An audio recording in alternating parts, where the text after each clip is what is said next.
U17 football selection ইয়াত চলি আছে কি হ'ব আমাৰ কোকৰাঝাৰৰ আজিৰ পৰা 2006, 2005, 2004 চনৰ যিসকলে জন্মগ্ৰহণ কৰিছিলে সেইসকলক মানে লোৱাৰ আছাম ডিভিজনৰ টেষ্টাৰ ডিষ্ট্ৰিক্টত অল ইণ্ডিয়া ফুটবল ফেডাৰেশ্যনৰ আমাৰ চিলেক্টৰসকলে আহিছে। ইয়াৰ পৰা আমাৰ ল'ৰা ছোৱালীবিলাকক লৈ যাব অল ইণ্ডিয়া ফুটবল টীমত। ইয়াৰ কাৰণে আমি ইয়াত চিলেকশ্যন কেম্প পাতিছোঁ। আমাৰ ইয়াত বহুত ল'ৰা ছোৱালী আজি পাৰ্টিচিপেট কৰিছে। এতিয়া ইহঁতে ইণ্ডিয়াৰ টীমত হৈ খেলিব।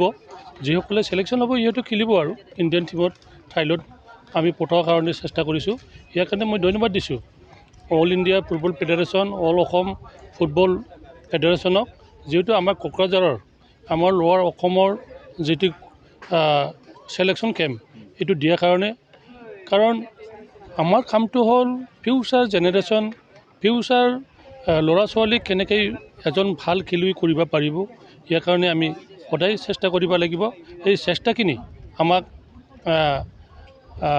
বজাটো অসম ফুটবল সন্থাই আমাক দিছে। ইয়াৰ কাৰণে ধন্যবাদ দিছোঁ আৰু আশা কৰিছোঁ নিশ্চয় আমাৰ ল'ৰা ছোৱালী ভাল এজন খেলুৱৈ ওলাব বুলি মই আশাবাদী।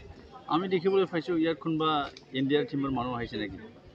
ইয়াত যিসকলে চিলেক্টত আহিছে সেইটো আমাৰ অসমৰ নহয়, অল ইণ্ডিয়া ফুটবল ফেডাৰেশ্যনৰ যিসকলে মহাৰাষ্ট্ৰৰ পৰা এজন আছে, এজন বেংগলৰ পৰা আহিছে, ইহঁতে অল ইণ্ডিয়াৰ চিলেক্টৰ ইহঁতে আহিছে।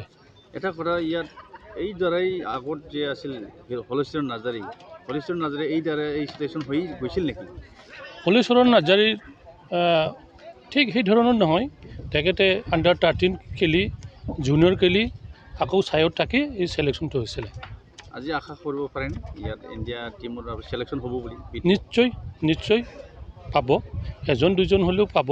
কাৰণ অসমৰ আমাৰ লোৱাৰ অসমৰ আমাৰ মৰমৰ খেলুৱৈসকলে আহিছে।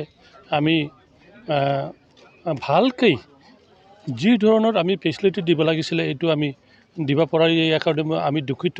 কাৰণ আমি যোৱাকালিহে খবৰটো পালোঁ মানে কোকৰাঝাৰত চিলেকশ্যন কেম্পটো হ'ব বুলি। মই লেটকৈ পালোঁ আৰু ইয়াৰ কাৰণে এই ল'ৰাবিলাকক কেয়াৰ কৰাত অলপ আমাৰ ডিচিপ্লিনটো নাথাকা হ'ল। ইয়াৰ কাৰণে মই ক্ষমা বিচাৰিছোঁ।